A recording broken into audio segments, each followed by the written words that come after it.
নারায়ণগঞ্জের রূপগঞ্জের গাজী টায়ার কারখানায় অগ্নিকাণ্ডের ঘটনায় কাজ শুরু করেছে জেলা প্রশাসনের তদন্ত কমিটি।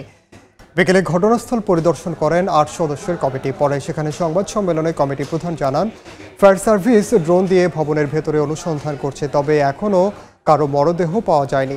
প্রয়োজনে সেনাবাহিনী সহ অন্যান্য সংস্থার সাহায্য নেওয়া হবে বলেও জানান তিনি।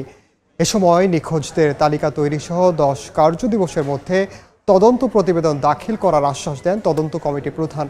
রোববার রাতে ওই ভবনে আগুন ধরিয়ে দিলে আটকা পড়েন অনেকে।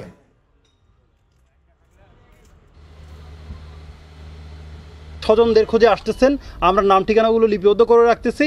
আমরা পরবর্তীতে যখন আমরা ভিতরে আমাদের কার্যক্রম চালাতে পারবো, তখন আমরা বুঝতে পারবো যে আদৌ কি ভিতরে এরকম আছে কিনা। আমাদের ফায়ার সার্ভিসের কাছ থেকে আমরা এটা আদায় করে নিব যে ওনারা আদৌ পারবেন কিনা। যদি ওনারা না পারেন, সেক্ষেত্রে আমরা দ্রুততার সহিত আমাদের ঊর্ধ্বতন কর্তৃপক্ষকে জানাবো যে যদি আমাদের ন্যাশনাল পর্যায়ে থেকে এক্সপার্ট নিয়ে আসা লাগে, তাও আনতে হবে।